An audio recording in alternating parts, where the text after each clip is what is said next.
ਤੁਸੀਂ ਦੇਖ ਰਹੇ ਹੋ ਦੀ ਟੀਵੀ NRI ਤੇ ਮੈਂ ਹਾਂ ਤੁਹਾਡੇ ਨਾਲ ਹਿਨਾ। ਈਵਨਿੰਗ ਬੁਲੇਟਿਨ ਦੀ ਸ਼ੁਰੂਆਤ ਕਰਦੇ ਹਾਂ ਕੁਝ ਖਾਸ ਖਬਰਾਂ ਦੇ ਨਾਲ। ਪਹਿਲਾਂ ਨਜ਼ਰ ਮਾਰ ਲੈਂਦੇ ਹਾਂ ਅੱਜ ਦੀਆਂ ਸੁਰਖੀਆਂ ਤੇ। ਕਿਸਾਨਾਂ ਨੇ ਬੀਜੇਪੀ ਉਮੀਦਵਾਰਾਂ ਦੇ ਪੋਸਟਰਾਂ ਤੇ ਪੋਥੀ ਕਾਲਕ। ਜੰਡਿਆਲਾ ਗੁਰੂ ਵਿੱਚ 148 ਦਿਨਾਂ ਤੋਂ ਚੱਲ ਰਿਹਾ ਹੈ ਕਿਸਾਨਾਂ ਦਾ ਧਰਨਾ।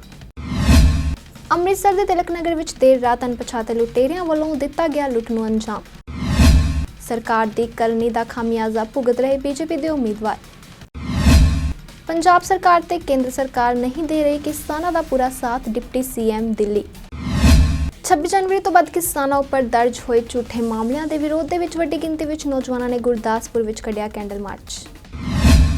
आओ नज़र मार लेंदे हां कुछ विस्तार दे नाल इन्हां खबरां ते। गल करदे हां रूपनगर दी। रूपनगर शहर विच माहौल उस समय तनावपूर्ण हो गया जदों बीजेपी दे खिलाफ रैली करदियां किसानां ने बीजेपी दे लगे पोस्टरां ते बीजेपी दे उम्मीदवारां दा मूंह काला करना शुरू कर दिता। मौके ते मौजूद जो बीजेपी उम्मीदवार के बेटे ने इसका विरोध शुरू किया तो पुलिस भी मौके ते पहुंच गई और दोवां धिरां नूं शांत करने की कोशिश की। मौके ते पहुंचे थाना सिटी के SHO राजीव चौधरी ने कहा कि किसानों वालों पोस्टर काले किए जा रहे थे, परंतु मौके ते उन्हां नूं समझा के वापस भेज दिता गया।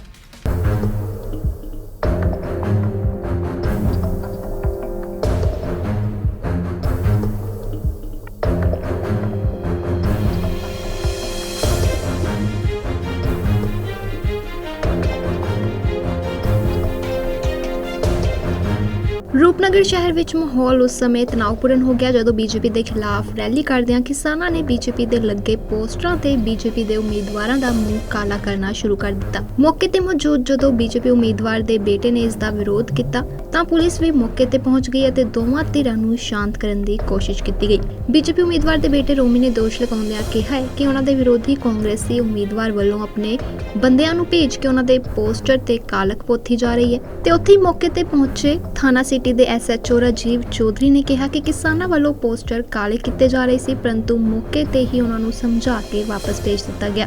ਜ਼ਿਕਰਯੋਗ ਹੈ ਕਿ ਅੱਜ ਕਿਸਾਨਾਂ ਵੱਲੋਂ ਰੂਪਨਗਰ ਦੇ ਵਿੱਚ ਬੀਜੇਪੀ ਦੇ ਉਮੀਦਵਾਰਾਂ ਦੇ ਖਿਲਾਫ ਰੈਲੀ ਕੱਢ ਕੇ ਲੋਕਾਂ ਨੂੰ ਵੋਟ ਨਾ ਪਾਉਣ ਦੀ ਅਪੀਲ ਕੀਤੀ ਜਾ ਰਹੀ ਸੀ, ਜਿਸ ਦੌਰਾਨ ਕਿਸਾਨ ਜਦੋਂ ਬੀਜੇਪੀ ਉਮੀਦਵਾਰ ਦੇ ਵਾਰਡ ਵਿੱਚ ਪਹੁੰਚੇ ਤਾਂ ਉਹਨਾਂ ਨੇ ਪੋਸਟਰ ਕਾਲੇ ਕਰਨੇ ਸ਼ੁਰੂ ਕਰ ਦਿੱਤੇ, ਜਿਸ ਦੇ ਬਾਅਦ ਇਹ ਸਾਰਾ ਮਾਮਲਾ ਗਰਮਾ ਗਿਆ। ਆਪਣੀ ਸਿਕਿਉਰਿਟੀ ਨਾਲ ਲਵਾ ਕੇ ਸਾਰੇ ਪੋਸਟਰਾਂ ਦੇ ਉੱਪਰ ਮੇਰੇ ਮਾਰਕਰ ਲਵਾਇਆ और ਜਿਹੜੀ ਰੈਲੀ ਨਿਕਲੀ ਕੋਈ ਕਿਸਾਨ ਨਹੀਂ ਸੀ। ਇਹਦੇ ਵਿੱਚ 3-4 ਬੰਦੇ ਕਿਸਾਨ ਮੈਂ ਜਾਣਦਾ ਕੱਲੇ ਨੂੰ ਉੱਪਰੋਂ 22 ਨੌਕਰ ਬੇਲੇ ਵਾਲੇ ਸੀ, ਸੰਜੇ ਬੇਲੇ ਵਾਲੇ ਦੇ ਕੱਲੇ ਦਾ ਨਾਂ ਤੁਹਾਨੂੰ ਦੱਸ ਦੂੰਗਾ। ਵੀਡੀਓ ਮੇਰੇ ਕੋਲ ਬਣੀ ਹੋਈ ਆ, ਪਰਚਾ ਕਰੋ ਕਿਰਪਾ ਕਰਕੇ। ਇਹ ਮਾਮਲਾ ਕੋਈ ਜਥੇਬੰਦੀ ਕਿਸਾਨ ਜਥੇਬੰਦੀ ਹੈ ਸਾਂਝੀ ਮੋਰਚੇ ਵਾਲੀ ਇੱਥੇ ਜਾ ਰਹੀ ਸੀ ਆਪਣੀ ਰੈਲੀ ਕਰਦੇ ਸ਼ਾਂਤੀਪੂਰਵਕ। ਉਹ ਇੱਕ ਅੱਧਾ ਬੰਦਾ ਸ਼ਰਾਰਤੀ ਰਲਿਆ, ਉਹ ਵੀ ਆਪਣੇ ਆਪ ਨੂੰ ਉਹਨਾਂ ਨੇ ਕਿਸਾਨ ਦੱਸਿਆ। ਉਹ ਜਾ ਕੇ ਉਹਨਾਂ ਦੀ ਕਾਲਖਸ਼ਾਹੀ ਨਾਲ ਦੁਆਰਾ ਜੀ ਮੌਕੇ ਲਾ ਕੇ ਉਹਨੂੰ ਸਮਝਾਤਾ ਤੇ ਉਹਦੇ ਕਿਹੜੇ ਕਬਜ਼ੇ 'ਤੇ ਲੱਗੀ ਆਪਣੇ। रूपनगर तो सज्जन सिंह सैनी की रिपोर्ट के नाम दी टीवी NRI।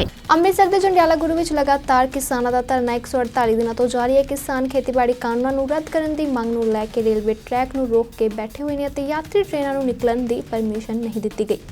जिंदाबाद जिंदाबाद जिंदाबाद मोदी अबानी डानी जिंदाबाद। ये सरकारां करदियां की हेरा फेरी 420 हेरा फेरी क्या कदेंगे कौन से गोडा रख देंगे।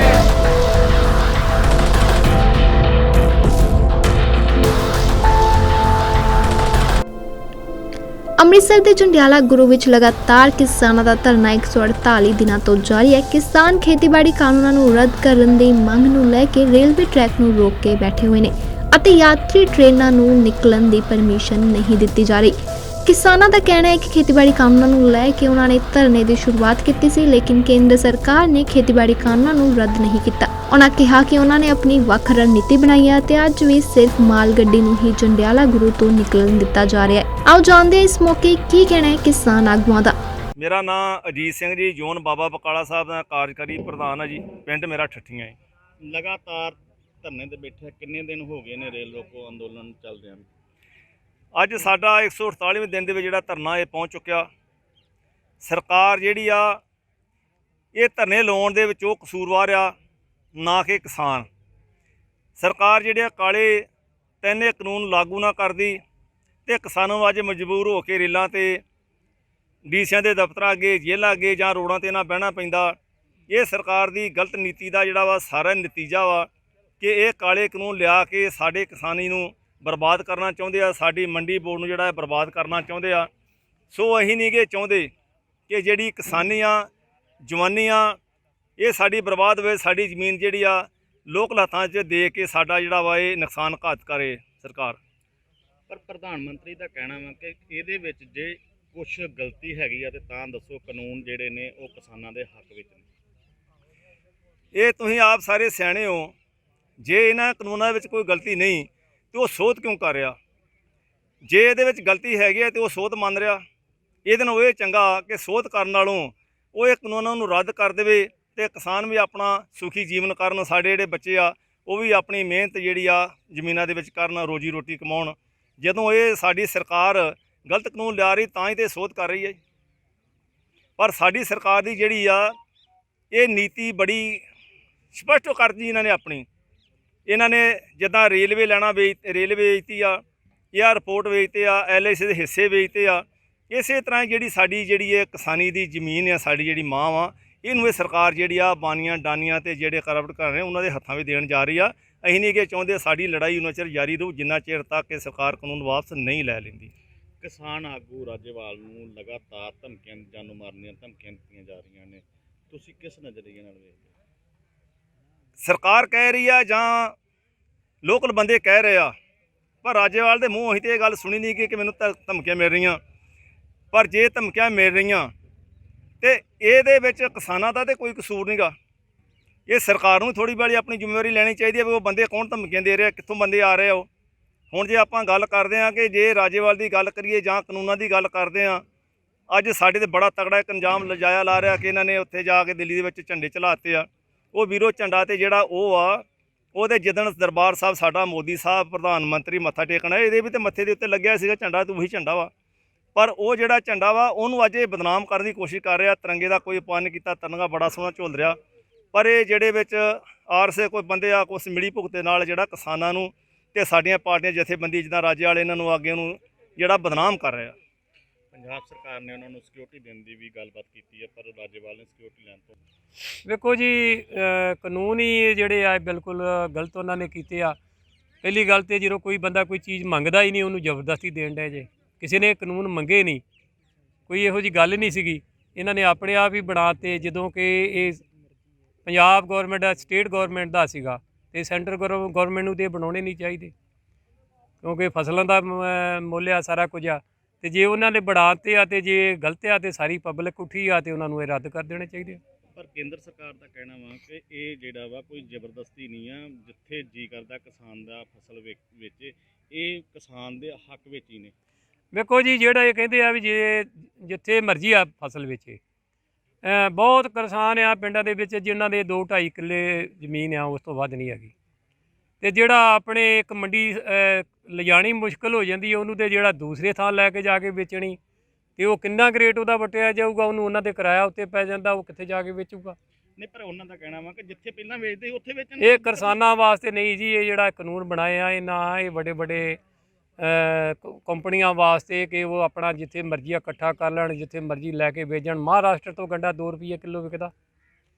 ਜਦੋਂ ਉਹਨਾਂ ਨੇ ਵੱਡੀਆਂ ਕੰਪਨੀਆਂ ਨੇ ਕਰ ਲਿਆ ਵੀ ਜਿੱਥੇ ਮਰਜ਼ੀ ਵੇਚ, ਅੱਗੇ ਉਹ ਜਮਾਖੋਰੀ ਨਹੀਂ ਹੋ ਸਕਦੀ, ਇਹਨਾਂ ਕਾਨੂੰਨਾਂ ਦੇ ਵਿੱਚ ਉਹ ਜਮਾਖੋਰੀ ਕਰ ਸਕਦੇ ਆ।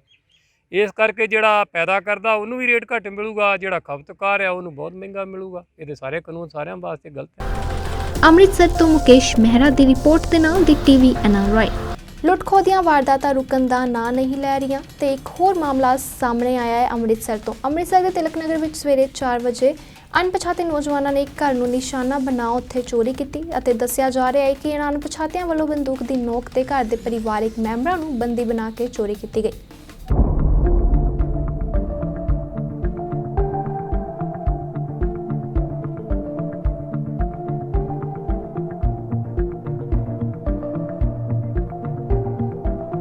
ਲੁੱਟ-ਖੋਹ ਦੀਆਂ ਵਾਰਦਾਤਾਂ ਰੁਕਣ ਦਾ ਨਾਂ ਨਹੀਂ ਲੈ ਰਹੀਆਂ। ਹੁਣ ਇੱਕ ਹੋਰ ਮਾਮਲਾ ਸਾਹਮਣੇ ਆਇਆ ਹੈ ਅੰਮ੍ਰਿਤਸਰ ਤੋਂ। ਅੰਮ੍ਰਿਤਸਰ ਦੇ ਤਿਲਕ ਨਗਰ ਵਿੱਚ ਸਵੇਰੇ 4 ਵਜੇ 2 ਅਣਪਛਾਤੇ ਨੌਜਵਾਨਾਂ ਨੇ ਇੱਕ ਘਰ ਨੂੰ ਨਿਸ਼ਾਨਾ ਬਣਾ ਲਿਆ ਅਤੇ ਦੱਸਿਆ ਜਾ ਰਿਹਾ ਹੈ ਕਿ ਇਹਨਾਂ ਨੌਜਵਾਨਾਂ ਦੇ ਕੋਲ ਪਿਸਟਲ ਸੀ ਤੇ ਪਿਸਟਲ ਦਿਖਾ ਕੇ ਇਹਨਾਂ ਨੌਜਵਾਨਾਂ ਦੇ ਵੱਲੋਂ ਘਰ ਦੇ ਪਰਿਵਾਰਕ ਮੈਂਬਰਾਂ ਨੂੰ ਬੰਦੀ ਬਣਾ ਲਿਆ ਗਿਆ ਅਤੇ ਇਸ ਤੋਂ ਬਾਅਦ ਉਹਨਾਂ ਦੇ ਵੱਲੋਂ ਪੈਸਿਆਂ ਦੀ ਮੰਗ ਵੀ ਕੀਤੀ ਗਈ, ਜਿਸ ਤੋਂ ਬਾਅਦ ਘਰ ਵਿੱਚ ਪਏ ਹੋਏ 30,000 ਰੁਪਏ ਪਰਿਵਾਰਕ ਮੈਂਬਰਾਂ ਨੇ ਲੁਟੇਰਿਆਂ ਨੂੰ ਦੇ ਦਿੱਤੇ। ਇੰਨਾ ਹੀ ਨਹੀਂ, ਲੁਟੇਰਿਆਂ ਦੇ ਵੱਲੋਂ ਘਰ ਦੀ ਅਲਮਾਰੀ ਨੂੰ ਵੀ ਚੈੱਕ ਕੀਤਾ ਗਿਆ ਤੇ ਘਰ ਵਿੱਚ ਪਿਆ ਹੋਇਆ 15 ਲੱਖ ਰੁਪਏ ਦਾ ਸੋਨਾ ਲੈ ਕੇ ਲੁਟੇਰੇ ਫਰਾਰ ਹੋ ਗਏ। ਆਓ ਜਾਣਦੇ ਹਾਂ ਇਸ ਬਾਰੇ ਜਾਣਕਾਰੀ ਦਿੰਦਿਆਂ ਘਰ ਦੇ ਪਰਿਵਾਰਕ ਮੈਂਬਰ ਦਾ ਕੀ ਕਹਿਣਾ ਹੈ। बस आए अपना 4 बजे आए, दरवाज़ा खोलिया अं बाथरूम जान तो डरा धमका के साढ़े को मतलब लॉकर खुला के तो लै गए पैसे। गल नहीं पैसे लै गए, गहना लै गए। किन्ने दा गहना ही ते किन्ने पैसे लग गए? पैसे नकद 30,000 सी हाँ जी ते गहना कोई 15 लाख का है सी। अच्छा ते कोई पिस्तौल ही उन्हां दे कोल? पिस्तौल सी, एक पिस्तौल सी ते एक को हैगा ही छुरा। अच्छा बस किन्ने जने ही 2 जने छोटी उम्र के की भी। मंग करदे हुंदी? बस यो दे दो चाबियां, गल्लां बातां घुलदे उन्हें कहा सानूं 20,000 रुपया दे दिओ जी। मैं कहा लै लो भई, आ लो 30,000 हैगा। वो जिन्हें मैं पैसे कढ़ के दिते उन्हें सामने लॉकर चों गहना कढ़ के गए। खलोते रहे 10 मिनट, झगड़ता रहा। फिर मैं कहा रख दो इत्थे, रख दो इत्थे। मगर तक दौड़िया उन्होंने। मैं बाहरला दरवाजा बंद कर गेट खिला के ते मगर गया। मैं मगर तक गया, मैं 10-15 फुट कर गया उन्हें मगर गालां कढ़दा। अच्छा वो तो फिर भी कहता इन्हें गोली मार देनी ही। ये बड़ा बोलता, बड़ा बोलता। इत्थे भी कहता गोली मार देनी है। मैं कहा मार दे। ਇਹ ਜੀ ਸਵੇਰੇ ਕਰੀਬ 4 ਵਜੇ ਦੇ ਟਾਈਮ ਨਾਲ ਮਦਰ ਮੇਰੇ ਉੱਠੇ ਨੇ ਫਰੈਸ਼ ਹੋਣ ਲਈ ਤੇ ਇਹ ਦਰਵਾਜ਼ੇ ਦੇ ਬਾਹਰ ਹੀ 2 ਨੌਜਵਾਨ ਸਨ ਖੜੇ। ਮੂੰਹ ਉਹਨਾਂ ਨੇ ਬੰਨੇ ਹੋਏ ਸੀ ਤੇ ਦਾੜੀ ਮੁੱਛ ਸੀ ਜਿਸ ਤਰ੍ਹਾਂ ਅੱਜਕੱਲ੍ਹ ਚੱਲਦਾ ਹੈ ਮੁੱਲਾ ਸਟਾਈਲ।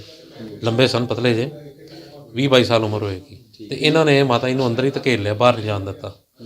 ਤੇ ਇੱਕ ਮੁੰਡੇ ਨੇ ਇਹਨਾਂ ਦੀਆਂ ਵਾਲੀਆਂ ਤੇ ਚੈਨੀ ਉੱਥੇ ਉਤਾਰ ਲਈ ਤੇ ਬੈੱਡ 'ਤੇ ਧੱਕਾ ਦੇ ਦਿੱਤਾ। ਇਹਨੇ ਚਾਰ ਫਾਦਰ ਸਾਹਿਬ ਵੀ ਜਾ ਕੇ ਨਾਲ ਹੀ ਸਨ ਤੇ ਉਹਨਾਂ ਨੂੰ ਡਰਾਉਣ ਲਈ ਇਹਨਾਂ ਨੇ ਫਾਇਰ ਕੀਤਾ ਜੀ।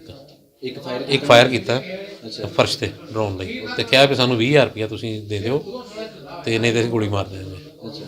ਤੇ ਫਾਦਰ ਸਾਹਿਬ ਨੇ ਇਹਨਾਂ ਨੂੰ ਕਿਹਾ ਸਾਡੇ ਇੱਥੇ ਬਾਬਾ ਜੀ ਦੀ ਫੋਟੋ ਲੱਗੀ ਅੰਦਰ ਵੀ ਮੈਂ ਬਾਬਾ ਜੀ ਵਾਲਾ ਹੱਥ ਕਰਕੇ ਤੁਹਾਨੂੰ 20,000 ਦੇ ਦਿੰਦਾ, ਤੁਸੀਂ ਸਾਨੂੰ ਮਾਰਿਓ ਨਾ, ਸੱਟ ਪੇਟ ਨਾ ਲਾਇਓ। ਅੰਦਰ ਜਾਣ ਲੱਗੇ ਨੇ ਦੂਸਰੇ ਕਮਰੇ ਜਿੱਥੇ ਲੋਕਰ ਸੀ ਤੇ ਉਹ ਮੁੰਡੇ ਦੋਨੋਂ ਅੰਦਰ ਹੀ ਦਰਵਾਜ਼ੇ ਦੇ ਆ ਗਏ ਨੇ। ਉਹਨਾਂ ਨੇ ਫਾਦਰ ਸਾਹਿਬ ਨੇ ਕੀਤਾ ਮਤਲਬ ਜਿੰਨਾ ਸਾਹਮਣਾ ਕਰ ਸਕਦੇ ਸੀ ਉਮਰ ਦੇ ਲਿਹਾਜ਼ ਨਾਲ। ਚਾਕੂ ਵੀ ਮਾਰਿਆ ਉਹਨਾਂ ਦੇ ਹੱਥ 'ਤੇ ਵੱਜਿਆ ਚਾਕੂ।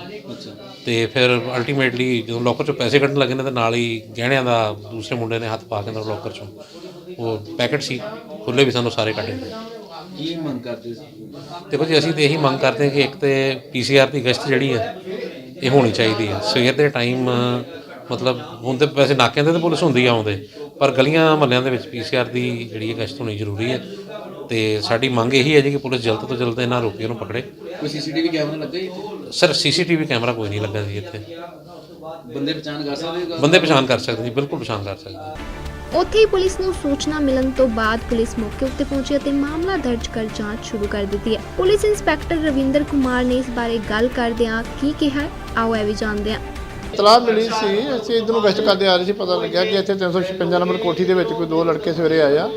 ਜਨਕਰਾਜ ਜੀ ਰਹਿੰਦੇ ਨੇ ਆਪਣੀ ਪਤਨੀ ਨਾਲ, ਜਨਕ ਦੁਲਾਰੀ ਆ ਇਹਨਾਂ ਦਾ ਨਾਂ। ਦੋਨੇ ਗੌਰਮੈਂਟ ਰਿਟਾਇਰ ਨੇ ਇੰਪਲਾਈਜ਼ ਐਜੂਕੇਸ਼ਨ ਡਿਪਾਰਟਮੈਂਟ ਤੋਂ।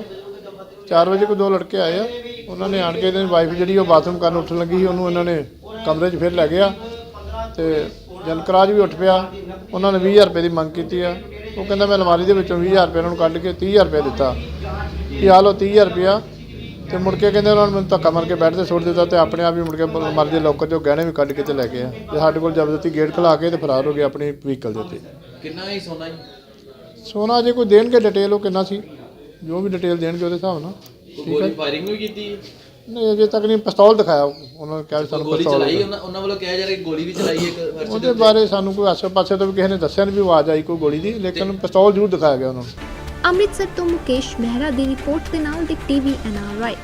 ਕੇਂਦਰ ਸਰਕਾਰ ਵੱਲੋਂ ਲਾਗੂ ਕੀਤੇ ਗਏ ਖੇਤੀ ਕਾਨੂੰਨਾਂ ਨੂੰ ਲੈ ਕੇ ਕਿਸਾਨਾਂ ਦੇ ਗੁੱਸੇ ਦਾ ਸ਼ਿਕਾਰ ਹੁਣ ਪੰਜਾਬ ਦੇ ਵਿੱਚ ਨਗਰ ਨਿਗਮ, ਨਗਰ ਕੌਂਸਲ ਅਤੇ ਨਗਰ ਪੰਚਾਇਤ ਚੋਣਾਂ ਲੜ ਰਹੇ BJP ਦੇ ਉਮੀਦਵਾਰਾਂ ਨੂੰ ਹੋਣਾ ਪੈ ਰਿਹਾ ਹੈ। ਇਸ ਦੇ ਚੱਲਦੇ ਕਿਸਾਨਾਂ ਵੱਲੋਂ ਰੂਪਨਗਰ ਦੇ ਵਿੱਚ BJP ਦੇ ਉਮੀਦਵਾਰਾਂ ਦੇ ਖਿਲਾਫ ਰੋਸ ਰੈਲੀ ਕੱਢ ਕੇ ਲੋਕਾਂ ਨੂੰ BJP ਨੂੰ ਵੋਟਾਂ ਨਾ ਪਾਉਣ ਦੀ ਅਪੀਲ ਕੀਤੀ ਗਈ।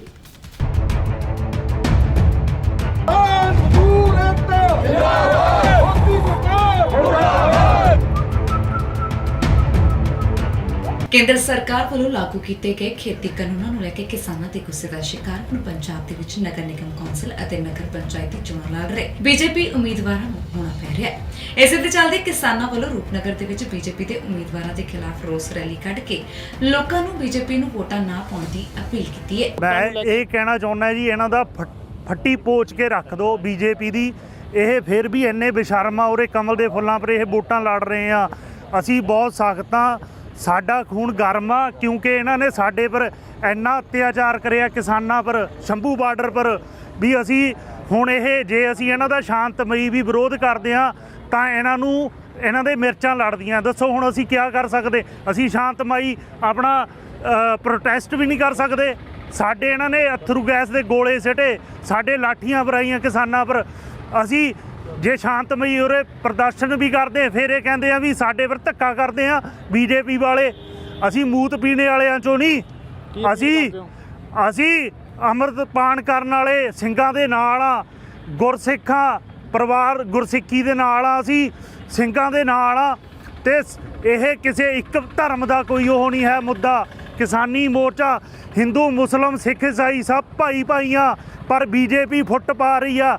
ਇੱਥੇ ਦੇ 5-7 RSS ਵਾਲੇ ਬੀਜੇਪੀ ਵਾਲੇ ਜਿਹੜੇ ਉਰੇ ਦੰਗੇ ਫਸਾਦ ਕਰਾਉਣਾ ਚਾਹੁੰਦੇ ਆ, ਅਸੀਂ ਉਹਨਾਂ ਦੇ ਸਖਤ ਖਿਲਾਫ ਆ। ਸਾਡਾ ਤਾਂ ਜਿਹੜੇ ਭਾਜਪਾ ਦੇ ਪਿੱਠੂ ਆ, ਮਤਲਬ ਉਹਨਾਂ ਨੂੰ ਜਗਾਉਣ ਵਾਸਤੇ ਆ। ਬਾਕੀ ਜਿਹੜੇ ਸਾਡੇ ਵੀਰ ਹੈ, ਦੁਕਾਨਦਾਰ ਹੈ, ਸਾਡੇ ਹੋਰ ਖੇਤੀਬਾੜੀ ਵਾਲੇ ਵੀ ਰੋਪੜ ਦੇ ਵਿੱਚ ਬਾੜ ਆਉਂਦੇ ਆ, ਅਸੀਂ ਉਹਨਾਂ ਨੂੰ ਹੱਥ ਬੰਨ੍ਹ ਕੇ ਬੇਨਤੀ ਕਰਦੇ ਆ ਵੀ ਜਿਹੜੇ ਇਹ ਕਮਲ ਦੇ ਫੁੱਲ ਤੇ ਚੋਣ ਨਿਸ਼ਾਨ ਲੜ ਰਹੇ ਆ, ਕਮਲ ਦਾ ਫੁੱਲ ਬੜਾ ਸੋਹਣਾ ਫੁੱਲ ਦਾ ਨਾਂ ਹੈ, ਪਰ ਇਹਨਾਂ ਨੇ ਉਹ ਗੰਦਾ ਕਰਕੇ ਰੱਖਤਾ ਕਮਲ ਨੇ। ਇਸ ਕਰਕੇ ਉਹਦਾ ਅਸੀਂ ਸਖਤ ਸ਼ਬਦਾਂ ਵਿੱਚ ਨਿਖੇਧੀ ਕਰਦੇ ਹਾਂ।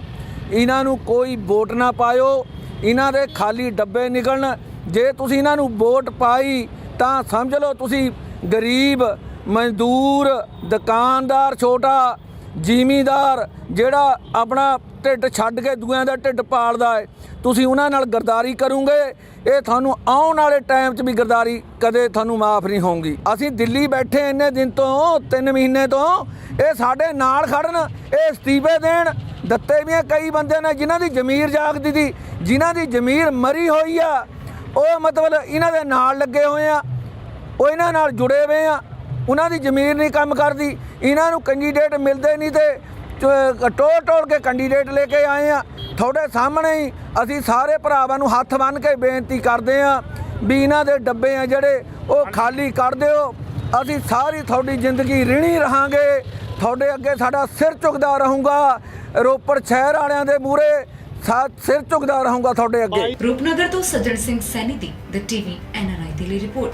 ਦਿੱਲੀ ਦੇ ਉਪ ਮੁੱਖ ਮੰਤਰੀ ਮਨੀਸ਼ ਸਿਸੋਦੀਆ ਅੰਮ੍ਰਿਤਸਰ ਕਿਸੇ ਪਰਿਵਾਰਕ ਫੰਕਸ਼ਨ 'ਚ ਸ਼ਿਰਕਤ ਕਰਨ ਪਹੁੰਚੇ ਅਤੇ ਪਹਿਲਾਂ ਸੱਚਖੰਡ ਸ੍ਰੀ ਦਰਬਾਰ ਸਾਹਿਬ ਤੇ ਦੁਰਗਿਆਨਾ ਮੰਦਿਰ ਨਤਮਸਤਕ ਹੋ ਕੇ ਸਰਬੱਤ ਦੇ ਭਲੇ ਦੀ ਅਰਦਾਸ ਕੀਤੀ। ਤੇ ਇਸ ਮੌਕੇ ਉਹਨਾਂ ਨੇ ਅੰਮ੍ਰਿਤਸਰ ਵਿੱਚ ਪ੍ਰੈਸ ਵਾਰਤਾ ਕਰ ਪੱਤਰਕਾਰਾਂ ਦੇ ਨਾਲ ਗੱਲਬਾਤ ਕੀਤੀ। ਕੀ ਕਿਹਾ ਉਹਨਾਂ ਨੇ, ਆਓ ਜਾਣਦੇ ਹਾਂ। ਦਿੱਲੀ ਦੇ ਉਪ ਮੁੱਖ ਮੰਤਰੀ ਮਨੀਸ਼ ਸਿਸੋਦੀਆ ਨੇ ਅੰਮ੍ਰਿਤਸਰ ਦੇ ਵਿੱਚ ਪ੍ਰੈਸ ਵਾਰਤਾ ਕੀਤੀ। ਦੱਸਦੇ ਕਿ ਦਿੱਲੀ ਦੇ ਉਪ ਮੁੱਖ ਮੰਤਰੀ ਮਨੀਸ਼ ਸਿਸੋਦੀਆ ਅੰਮ੍ਰਿਤਸਰ ਦੇ ਵਿੱਚ ਕਿਸੇ ਪਰਿਵਾਰਕ ਫੰਕਸ਼ਨ ਦੇ ਵਿੱਚ ਸ਼ਿਰਕਤ ਕਰਨ ਪਹੁੰਚੇ ਸਨ ਅਤੇ ਅੰਮ੍ਰਿਤਸਰ ਪਹੁੰਚ ਪਹਿਲਾਂ ਸੱਚਖੰਡ ਸ੍ਰੀ ਦਰਬਾਰ ਸਾਹਿਬ ਅਤੇ ਦੁਰਗਿਆਨਾ ਮੰਦਿਰ ਨਤਮਸਤਕ ਹੋ ਕੇ ਸਰਬੱਤ ਦੇ ਭਲੇ ਦੀ ਅਰਦਾਸ ਕੀਤੀ ਅਤੇ ਪ੍ਰੈਸ ਵਾਰਤਾ ਦੌਰਾਨ ਪੱਤਰਕਾਰਾਂ ਨਾਲ ਗੱਲਬਾਤ ਕਰਦਿਆਂ ਉਹਨਾਂ ਨੇ ਦਿੱਲੀ ਦੇ ਵਿੱਚ ਕੰਮਾਂ ਨੂੰ ਦਰਸਾਉਂਦੇ ਹੋਏ ਪੰਜਾਬ 'ਚ ਮਿਊਨਿਸਪਲ ਕਾਰਪੋਰੇਸ਼ਨ ਲੋਕਲ ਬੋਡੀ ਦੀਆਂ ਚੋਣਾਂ ਜਿੱਤਣ ਦੀ ਵੀ ਗੱਲ ਕੀਤੀ।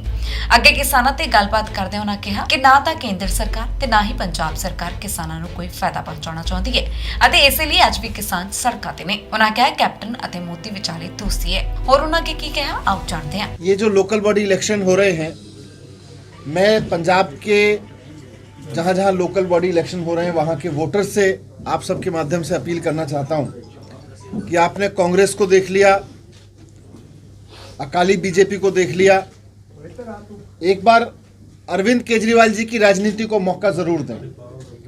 और मेरी गारंटी है, मेरा दावा है कि एक बार अरविंद केजरीवाल जी की राजनीति को आप देख लेंगे, उनकी ईमानदार गवर्नेंस को देख लेंगे, अरविंद केजरीवाल जी की राजनीति की ईमानदार सरकार को देख लेंगे, ईमानदार राजनीति को देख लेंगे, तो उसके बाद कांग्रेस बीजेपी अकाली सबको भूल जाएंगे, फिर उनकी ज़रूरत ही नहीं पड़ेगी। जैसा दिल्ली में हुआ है, दिल्ली में भी यही हुआ है कि लोगों ने एक बार कांग्रेस देखी, बीजेपी देखी, बीजेपी देखी, फिर कांग्रेस देखी, लेकिन जब आम आदमी पार्टी की केजरीवाल जी की ईमानदार राजनीति की झलक उन्होंने देखी और उसको उन्होंने एक्सपीरियंस किया, तो उसके बाद अब बीजेपी कांग्रेस का नाम लेना भूल गए। वैसे ही यहाँ भी होगा। इसलिए ये लोकल बॉडी इलेक्शन एक अवसर है।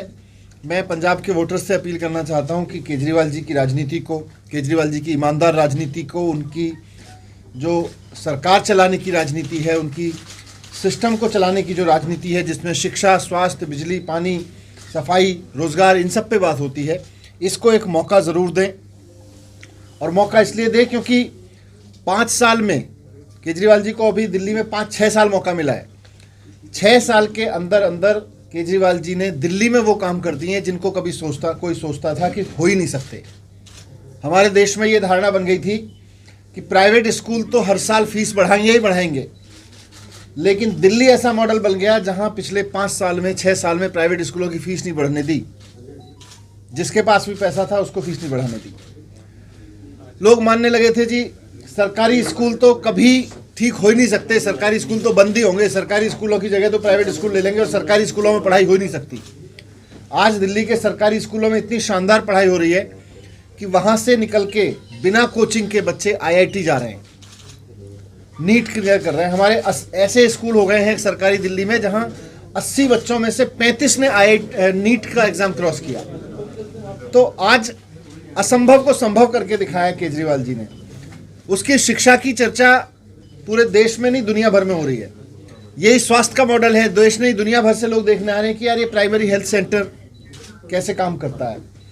लोग इस बात को लेके खुश हैं कि साहब दिल्ली जैसे राज्य में जहां लोग इन्वर्टर लगाने के लिए मजबूर होते थे, मार्केट में इन्वर्टर भरे रहते थे, आज 24 घंटे बिजली मिल रही है। लोग इन्वर्टर भूल गए और 24 घंटे जब बिजली मिल रही है तो 70-75% लोगों के बिल हर महीने ज़ीरो आते हैं। लोगों के पानी के बिल ज़ीरो आते हैं। दिल्ली में महिलाओं को, सारी महिलाओं को अक्रॉस इकोनॉमिक सेक्शन बस यात्रा फ्री कर रखी है।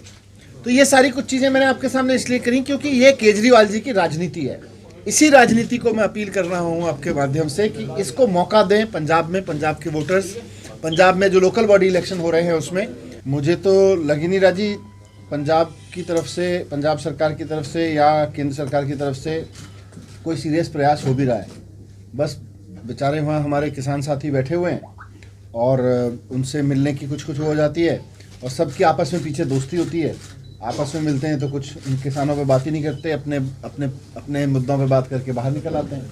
ਅੰਮ੍ਰਿਤਸਰ ਤੋਂ ਮੁਕੇਸ਼ ਮਹਿਰਾ ਦੀ ਤੇ ਟੀਵੀ NRI ਦੇ ਲਈ ਰਿਪੋਰਟ। ਕਿਸਾਨੀ ਸੰਘਰਸ਼ ਦੌਰਾਨ 26 ਜਨਵਰੀ ਨੂੰ ਦਿੱਲੀ ਵਿੱਚ ਕਿਸਾਨਾਂ ਉੱਪਰ ਦਰਜ ਹੋਏ ਝੂਠੇ ਮਾਮਲਿਆਂ ਦੇ ਵਿਰੋਧ ਦੇ ਵਿੱਚ ਕਿਸਾਨਾਂ ਅਤੇ ਨੌਜਵਾਨਾਂ ਵੱਲੋਂ ਗੁਰਦਾਸਪੁਰ ਵਿੱਚ ਕੈਂਡਲ ਮਾਰਚ ਕੱਢ ਕੇ ਰੋਸ ਮਾਰਚ ਕੀਤਾ ਗਿਆ ਤੇ ਮੰਗ ਕੀਤੀ ਗਈ ਹੈ ਕਿ ਕਿਸਾਨਾਂ ਉੱਪਰ ਦਰਜ ਕੀਤੇ ਗਏ ਝੂਠੇ ਮਾਮਲੇ ਰੱਦ ਕੀਤੇ ਜਾਣ।